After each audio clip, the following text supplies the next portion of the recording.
नमस्कार. मॉलला आली आहे पोरांना घेऊन आणि इकडे आहेत पोरं आणि त्यांची मावशीला सोबत घेऊन जा, कारण की मावशी कम नॅनी असते, आपल्या पोरांना सांभाळायला बरी असते.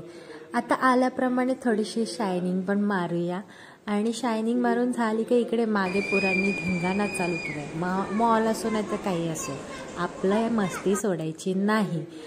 इथे आल्यावरती बघितलं बाई खूप महाग वस्तू आणि एकदम भारी भारी वस्तू, पण त्या घेऊन करायच्या काय? आपल्याला तर काही काम नाही त्याचं, आणि एवढ्या महागाच्या गोष्टी घेणार कोण? मध्येच दिसली ही जुगजुग गाडी, मग काय पोरांचा धिंगाणाच सुरू झाला. गाडीत बसायचंय. दिसतंय इथे कोण? एका पोराचे 100 रुपये शोभते वय यांना. त्यानंतर मग लाईटी बघितल्या मॉलमधल्या. बाई काय भारी लाईटी येत नाही, इथेच बघायला बरं वाटतात. आपल्याकडे बिल येईल तर कमीच. नंतर गाडी सारखी मध्ये येत होती आणि ते बघून माझी पोरं धिंगाणा घालत होती. आता बघा कार्टी कशी मागे चालली आहे, रडत गाडीत बसायचंय.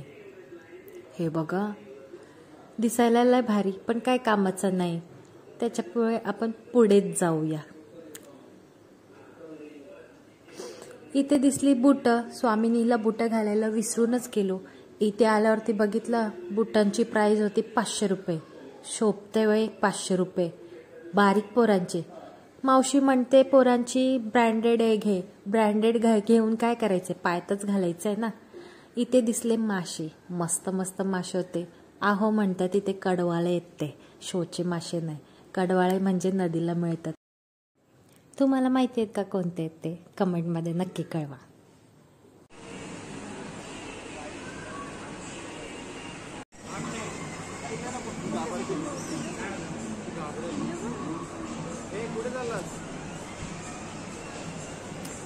इथे असे भारी नेकलेस दिसले. माझी बहीण म्हणती घे.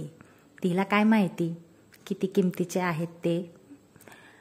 नुसतं बघायचं काम कर म्हटलं तिला, आणि नंतर चलते सुटा.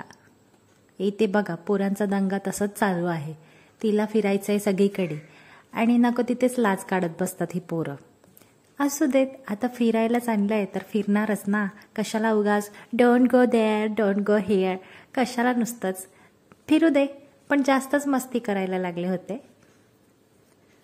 आता इकडे आमचे साहेब खात आहेत पिझ्झा बर्गर. मी घरनं टिफिन आणलं होतं बरं का, छान रताळी उकडून आणलेली, मस्त काय बनवून आणलेलं.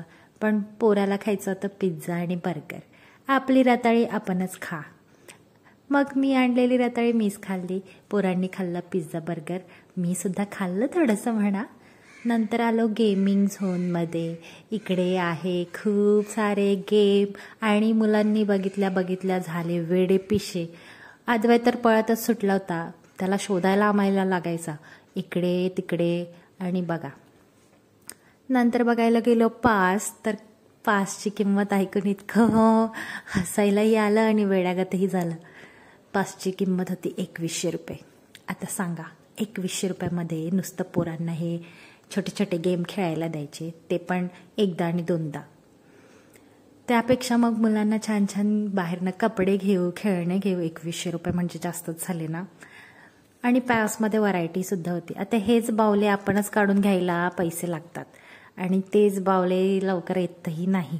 मग आम्ही विचार केला की डेमोसाठी थोडे गेम्स चालू असतात, तेच खेळूया आणि आनंद लुटूया. तसं यादवाईला काय एवढं फरक पडला नव्हता. इतकं सगळं बघून तो खुशच होता. त्याला टाइमपास खेळायला भेटत होतं. मग पास घ्या किंवा नका घेऊ सध्या कळतही नव्हतं. त्याच्यामुळे बरं पडलं बाई.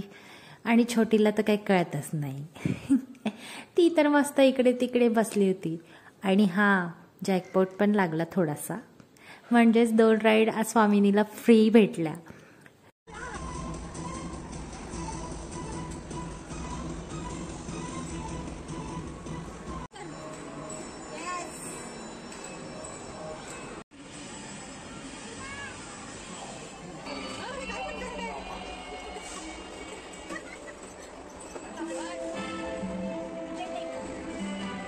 चला तर मग गंमत जम्मत संपली. पोरं लेकरं दमून झोपली सुद्धा.